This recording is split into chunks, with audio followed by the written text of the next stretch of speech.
Thank you so much, Neil, and thank you so much to the Maternity and Midwifery Forum for hosting us on this Spotlight series. Myself and Marie Louise are delighted to be here. So iron and iron supplementation is something I'm very passionate about. More importantly, I'm incredibly passionate, as is Marie Louise, about how us as midwives can really be at the forefront of optimizing health. And it's something I feel very passionate about. Just a little bit of my own background, and with that lovely introduction, I'm a midwife, childbirth educator, and hypnobirth practitioner. I'm also the Active Iron Pregnancy Advisor, and I was lucky enough to have editorial published in the British Journal of Midwifery, putting my case forward for proactive treatment of iron deficiency in pregnancy to prevent anemia. I'm really, really excited that we're getting the opportunity to present new data hot off the press from a clinical trial that was conducted. And I'm also delighted to be joined by my colleague, Marie Louise, and I'll let you introduce yourself, Marie. Thanks so much, Avril. And yeah, once again, thanks so much to the Maternity Forum for having us. It is an absolute pleasure to be here. And thanks so much to everyone that has taken the time to join in on this particularly sunny evening. Yeah, Avril, you've got such a wealth of experience and your passion really, really comes across. So yeah, congratulations as well on your publications. But just a very brief mention about myself. I am, of course, a midwife. You may know me from Instagram as the Modern Midwife. I published a book last year called The Modern Midwife's Guide to Pregnancy, Birth and Beyond. I'm also a hypnobirthing teacher, and I run my own online antenatal classes as well.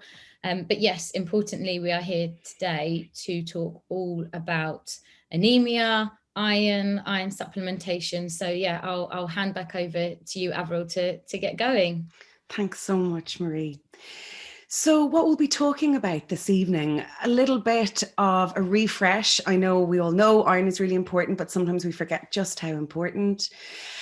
How deficiency is a progressive journey. So I'll be discussing that by the time you actually reach iron deficiency, or at the very end, iron deficiency anemia, there's been a passage and a pathway that you go down. And what we're trying to, I suppose, show is that there is a huge amount of people that fall into a bracket of not being symptomatic, not actually being anemic, but needing extra supplementation. And I'll kind of put my argument forward for why I think that's so important. We'll look at the current guidelines as they stand at the moment. And I know Marie Louise will bring in the current guidance from NICE as well. Oral iron treatment failure, why is it so common? Avoiding treatment failure, so changing the narrative, why I believe and why the new data that we'll present this evening, I think puts the argument forward for looking at this whole subject in a much more, I suppose, different light, and having a greater inclusion of who we would consider to be needing treatment. So then the new clinical data from the clinical trial and conclusions, and then of course questions and discussion.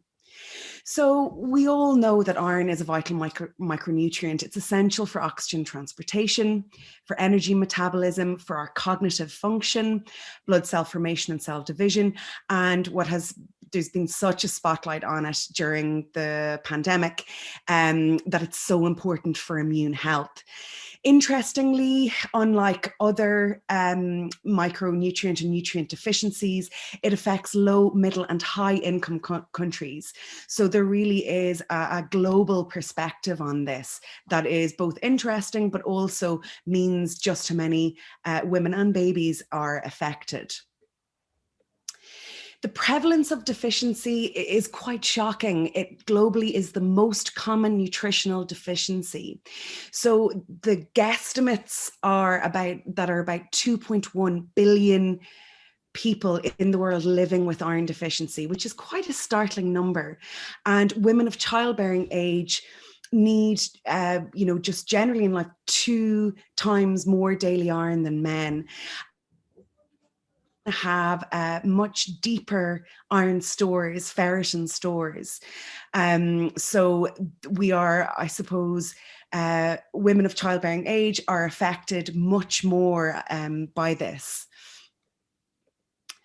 Certain groups, of course, are more at risk, and some interesting data, but 67% of women experience heavy periods at some point during their menstrual life. And I suppose amongst that, it can be quite difficult to ascertain exactly considers a period heavy or not. And I know, Marie, we were talking earlier about that kind of subject. Would you like to jump in there? Yeah, absolutely. I think education is key, and we don't know well, I certainly didn't when I was at school, and I don't think a lot has changed now. What is classified as a heavy period? How do you really know that your period is heavy? How do you know that your period is light?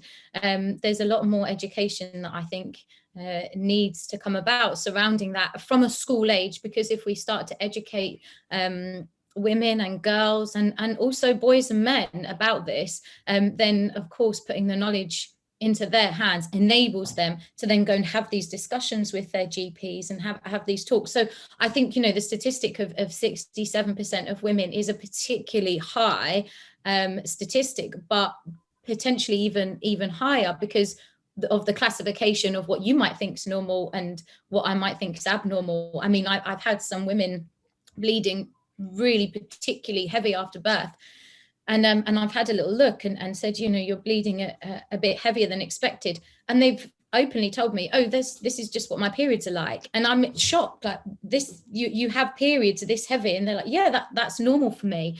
And they've never received any kind of support or information surrounding that. So yeah, first and foremost, that statistic is definitely of concern, but also it's something that we need to open up the conversation about and help to really educate women to have these discussions further going forward, pre-conception, and definitely postnatally as well. But I know we're going to talk a bit more about the postnatal period and the 4th trimester as well. But yeah, I really can't stress enough, after you've had a baby, if you're having heavier periods, of course, that is something that you really need to seek support on, and make sure that you are being really mindful of your iron intake because of all of the effects that we know that can have on the body.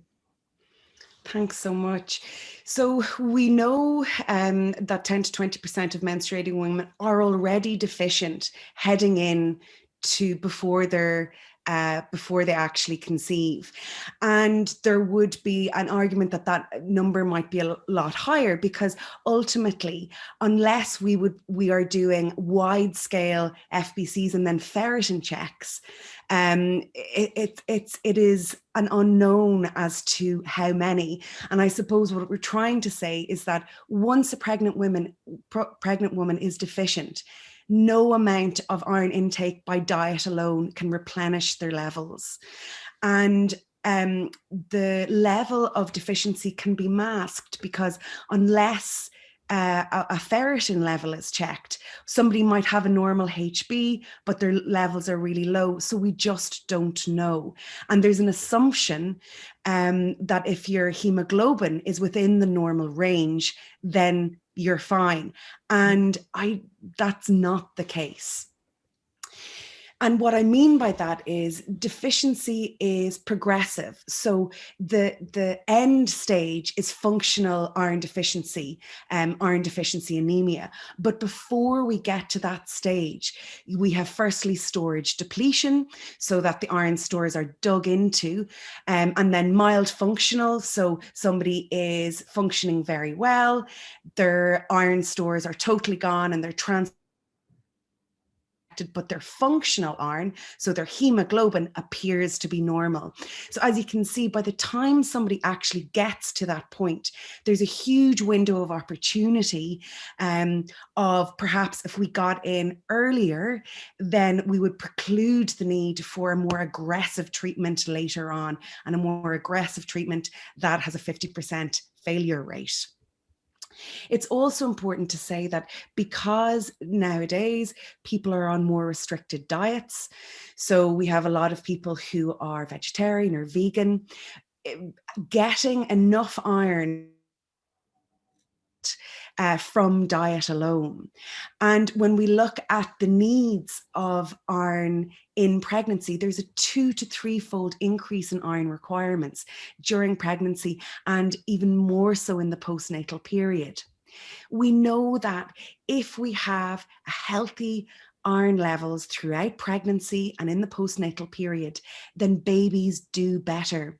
The CDC would recommend 27 milligrams of iron, and the WHO would recommend between 30 and 60. I mean, that's a huge difference, but it's more to emphasize just how important it is. And to kind of put that in context, 1 cup of cooked spinach provides you with about 2 to 3 milligrams.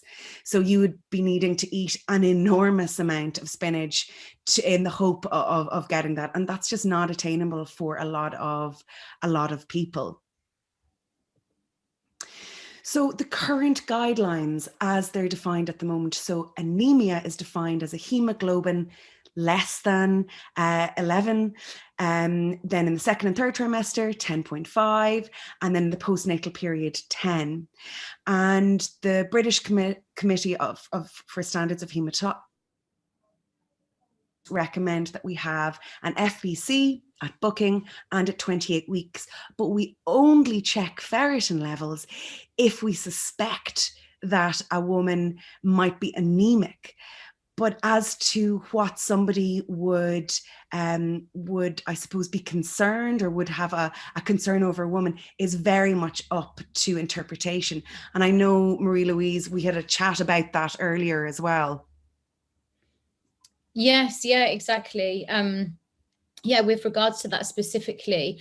And also, I just want to touch on something you mentioned earlier as well about that window of opportunity, and the fact that we do have quite a lot of time there to prevent anemia from occurring. And part of looking at that one window of opportunity is making sure that we do have the right screening tools. And I think that is something, an area of interest for me, and potentially an area that we can all improve our practice. And maybe hopefully one day there'll be some more supportive guidelines surrounding this. But in terms of actual screening tools, when we do a booking, for example, we do have that section, discuss diet, but we don't have specific recommendations surrounding that. And more of the population now have got restrictive diets, myself included, vegetarian and vegan. And it's really important that we do have these discussions and identify those women so that we can really support them to support themselves. And there's a lot of, and rightly so, at the moment, there's a lot of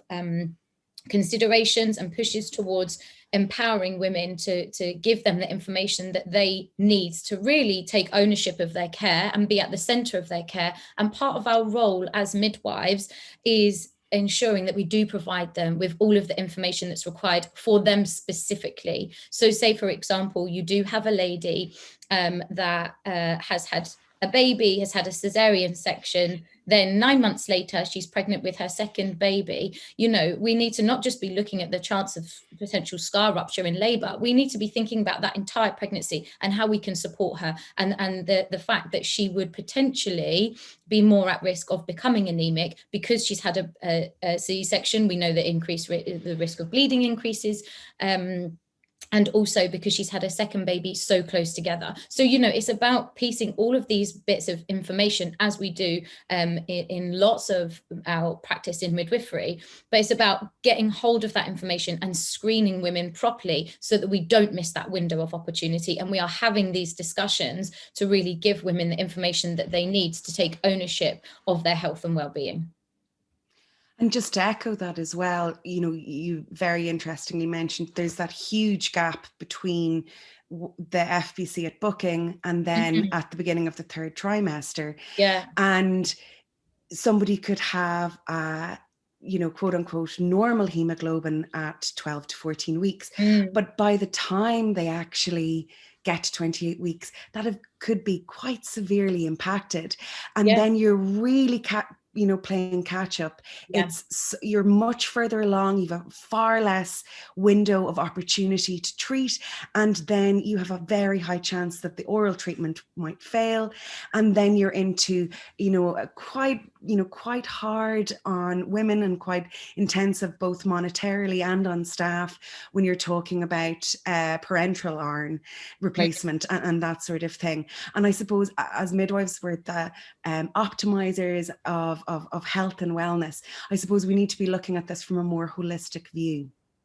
Yeah, absolutely. I couldn't agree more. And considering checking ferritin levels as well, and not just being reliant on a HB. And I understand that may be met with resistance on some occasions, but it's always worth exploring that discussion. And the more that we have these discussions with our colleagues, with our senior obstetricians, then hopefully the more chance there is that we can create changes.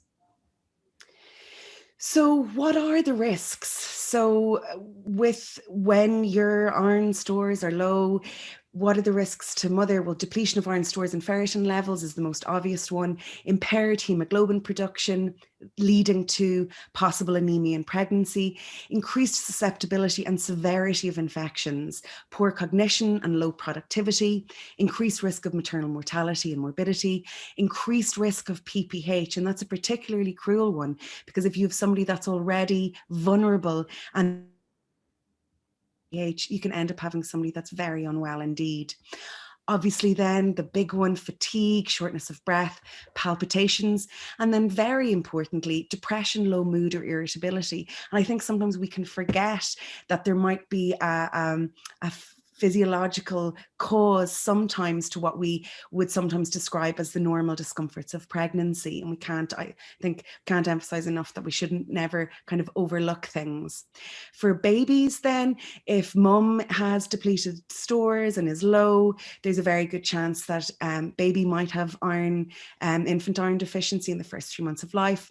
They're more affected with low birth weight, preterm, congenital abnormalities, cognitive impairment, and of course, the worst of all, increased risk of perinatal mortality and morbidity.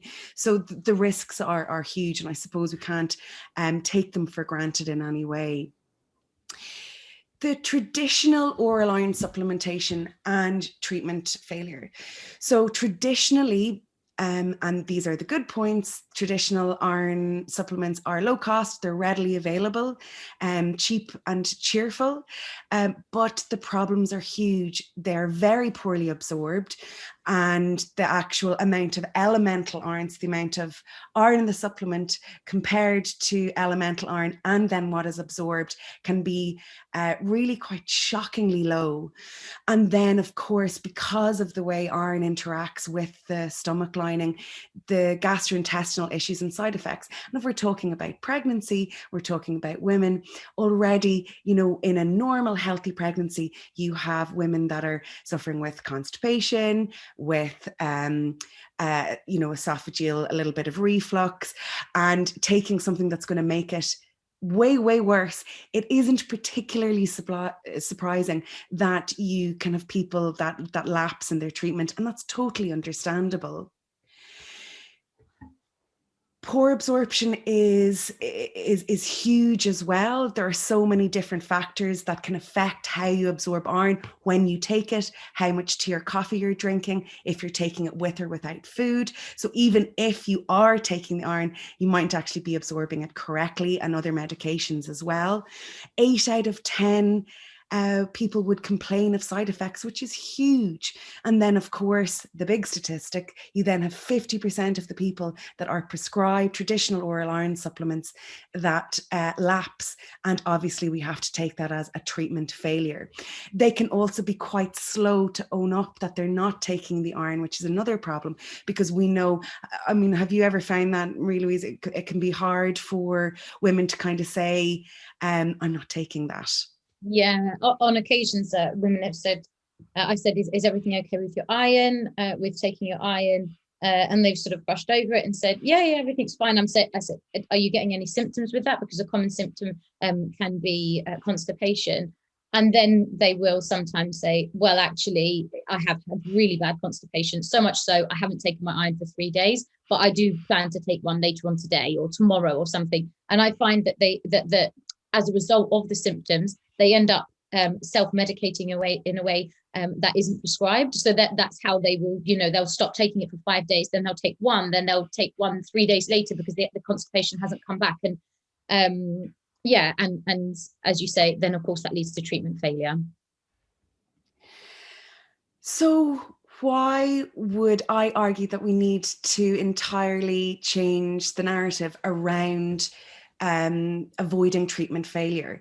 So we understand that iron deficiency anemia has enormous health implications for mum and baby, but the journey to that point is a long road, and there are various different factors that affect that, but there's also great opportunity to stop it happening in the first place. We know that you then, by the time you get to iron deficiency anemia, you need to be put on a very high oral dose. And of course, the increased side effects. If the iron failure treatment, you then have IV iron treatment. It's uncomfortable, it's costly, and it's challenging for mum and healthcare provider, and puts very heavy onus. So what am I arguing for? Well, I believe that preventative supplementation is key. And I would argue that even lining this up in a preconceptive chat. So if somebody is planning a pregnancy, we know that 50% of pregnancies are unplanned, and taking that right into the 4th trimester. And I know, Marie, we were talking about this earlier as well in respect to the guidelines. Yes, yeah, exactly. With regards to, I just want to touch on NICE guidelines, because of course it's important as practitioners that we do understand the guidelines that are given to us, that we do make sure that we are keep ourselves up to date. And yeah, I just want to mention NICE guidelines have a do not recommendation, and that they state specifically iron supplementation should not be offered routinely to all pregnant women. It does not benefit the mother or the baby's health and may have unpleasant maternal side effects. So I just thought it would be good to have a chat surrounding those guidelines, and your take on that, Avril. So yeah, and I mean, the NICE guidelines, while I have great respect for them, what I would argue is what they're talking about is standard iron treatments. What I'm talking about is an entirely different treatment that is tolerated in a different way. And if we look at some of the data that I'm about to present, I think the problem is a lot more wide scale than the guidelines allow for. And perhaps there isn't as deep an understanding as we might like, that there was a dearth of data, whereas I think this new data might change, I suppose, the entire lexicon around how we avoid treatment failure, but also thinking about it differently in how we can get in there before there is a problem. So instead of if the cure is worse than the illness, people won't take the cure. Mm-hmm. However, if we can stop them needing a cure in the first instance by providing them with a supplement that doesn't cause the problems of a traditional supplement, we solve a problem before it becomes one. Yeah. If that makes sense. Yes, that makes absolute sense. Yeah. Thank you. So my whole take on this is prevent Sure. And as midwives, we are the experts in normal birth and in pregnancy health optimization.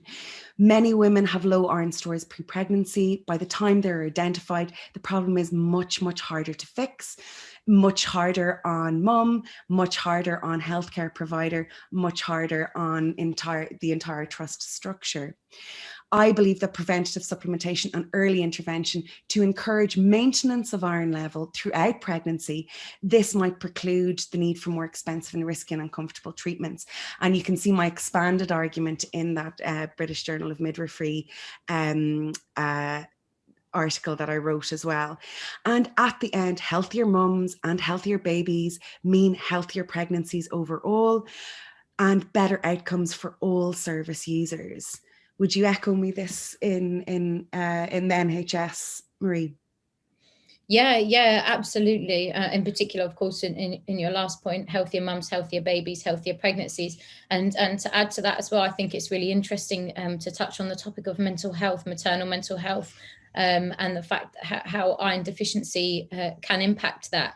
And on that note, that is something that I am really interested as well. And given the recent statistics on the leading cause of death in women in the perinatal period, being suicide. Now, I'm not saying that by taking an iron supplement is going to stop that. But what I'm saying is these are all considerations, as you say, as midwives, to optimize women's health, that we can be having these discussions around to help support women in every aspect of their life, pre-pregnancy, during pregnancy, and during that all-important fourth trimester, because that is a time that you can be particularly exhausted, particularly depleted, very tired, where you're waking up very frequently in the night. So yeah, I completely echo that. And as midwives, we are the experts in normal, and that's what we should be trying to support women throughout, to support their bodies so that they don't end up needing to have more invasive treatments and infusions and things like that. So what the new clinical data, so this is a very exciting thing to present. It hasn't been presented before. It's hot off the presses, so I'm kind of delighted, and I welcome any questions, and I would love to hear the thoughts of other midwives into what they think of the data.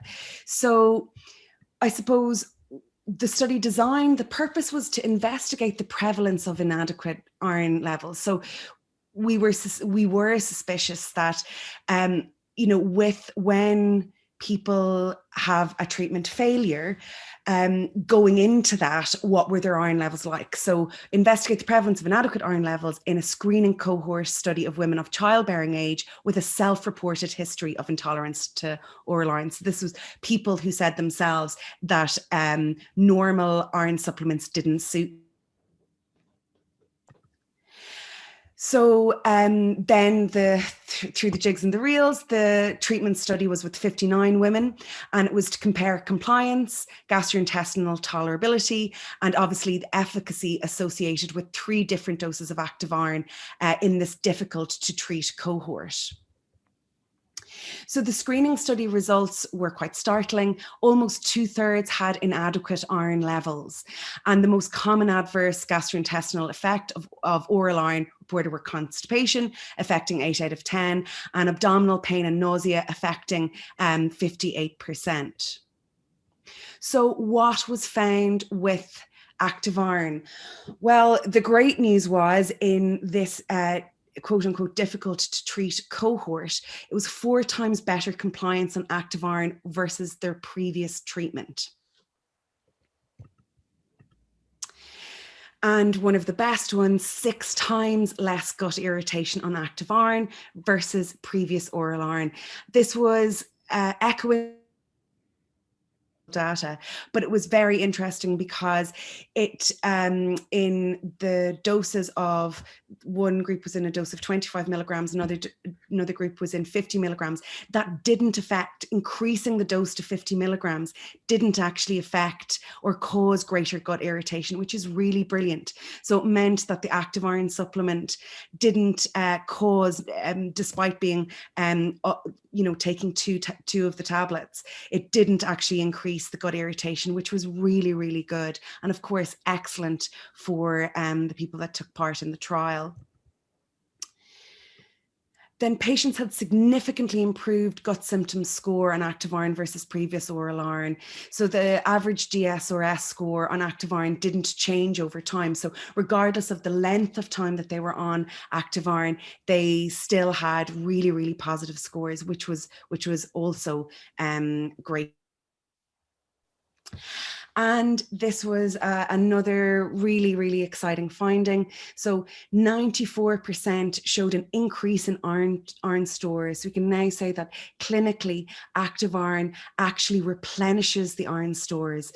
And this has kind of wide-ranging effects in that if we have something that can not only supplement the iron, but actually replenish the iron stores that we mightn't even know are depleted, because unless you have the ferritin checks, you're not going to know.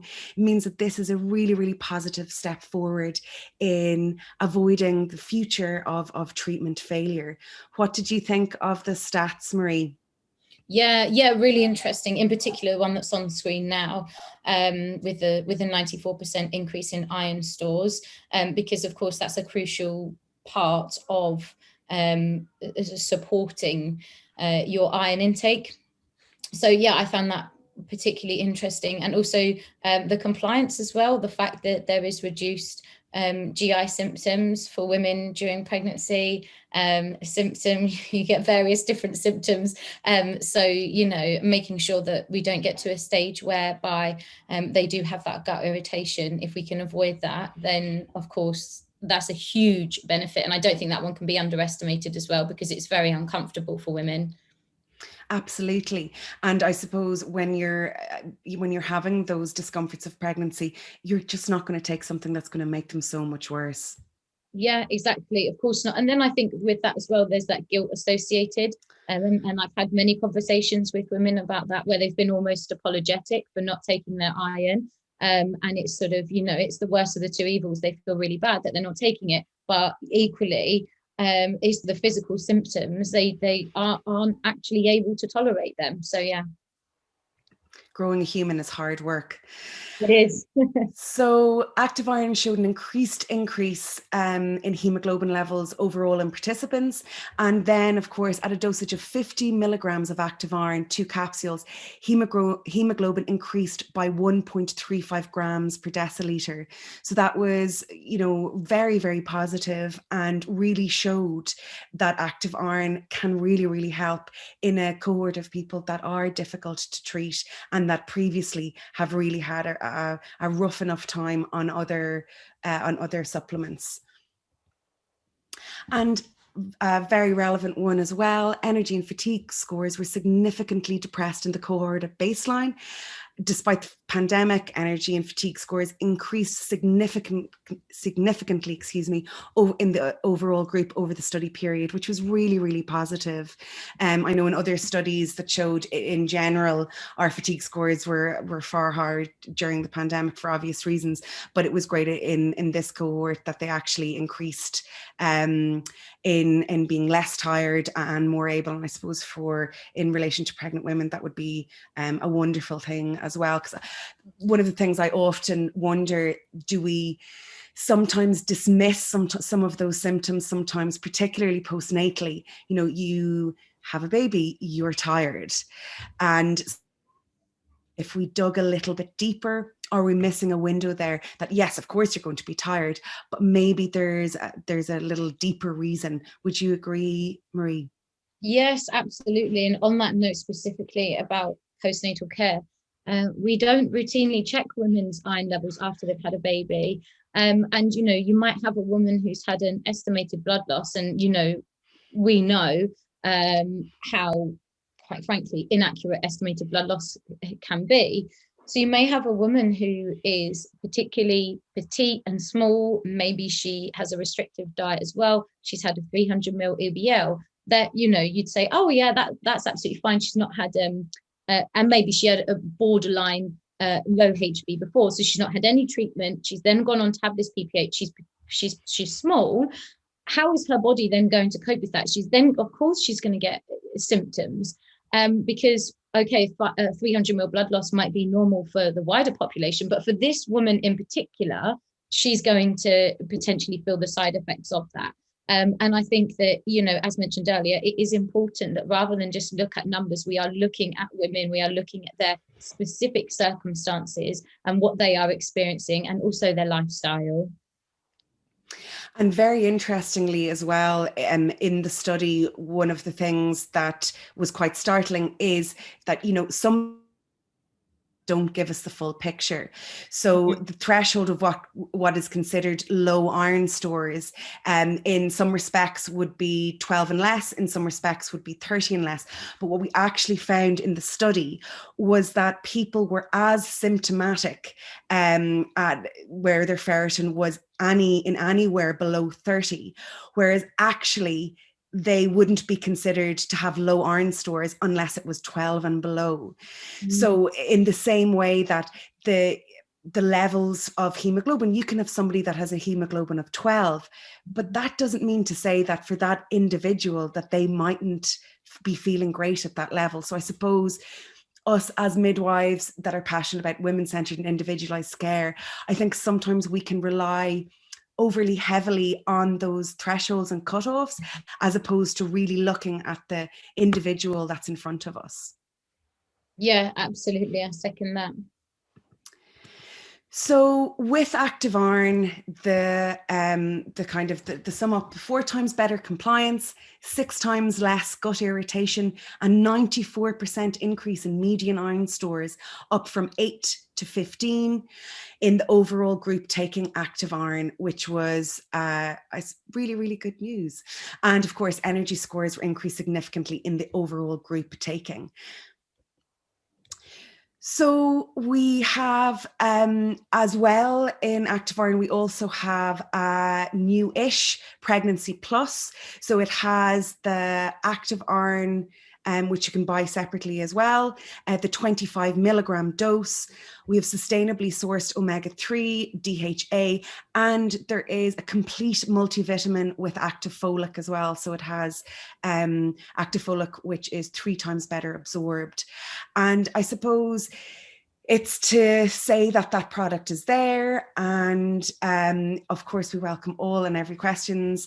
There is a really great hub on the Active Iron website for you to do your own research, and the paper is going to be published hopefully soon, but if people would like to talk or have any questions or anything like that, please do let us know. And you can request a sample and make your own mind up. So if you, and I know they're going to pop this up on the website or whatever later as well. So you can request a sample via the new Healthcare Hub. It has lots of information to back up what I have been saying. And you can try it out for yourself and see what you think. And, you know, that's how active iron. When I was pregnant myself, I took it, and that's how this started. And then I read everything on iron. I think that's ever been written at this stage.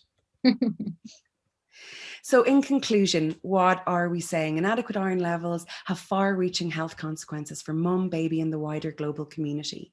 Us as midwives have a key role in health optimization, in education, providing holistic women-centered care, and helping women avoid treatment failure in the first instance.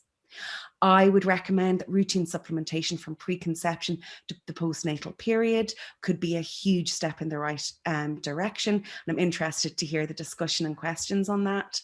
And of course, I presented the new clinical data to back up my claims on kind and strong active iron, proven to increase iron levels whilst avoiding the negative gastrointestinal side effects. And then, of course, I introduced Pregnancy Plus, which I believe is a game-changing supplement that offers the complete nutritional solution for mum and baby. Anything else to add, Marie? No, that's all. I think that you've covered everything tremendously there. And yeah, it's great to have a discussion surrounding this, because women's health in particular is becoming more publicised now, but I still think there's a lot of work to do surrounding discussions surrounding periods, surrounding general health and well-being, pregnancy, diet changes. I mean, the rate of veganism is rapidly going up very quickly. So we need to be making sure that we are moving alongside the changes with the population there, and making sure that we do have up-to-date evidence to support what we are telling women. So yeah, thanks so much for running through that, and also the discussion surrounding NICE guidelines, because as a midwife myself, of course, that's something that I will often refer back to. So I think it's important that we do have discussions surrounding current guidelines and potential suggestions for change. Absolutely. And also, just to emphasize, discover for yourself, visit the Healthcare Hub to get a free sample and see what you think yourself. Thank you so much. And over back to you, Neil. Okay, Avril, Claire, thank you very much. Now, we've got quite a few questions coming in.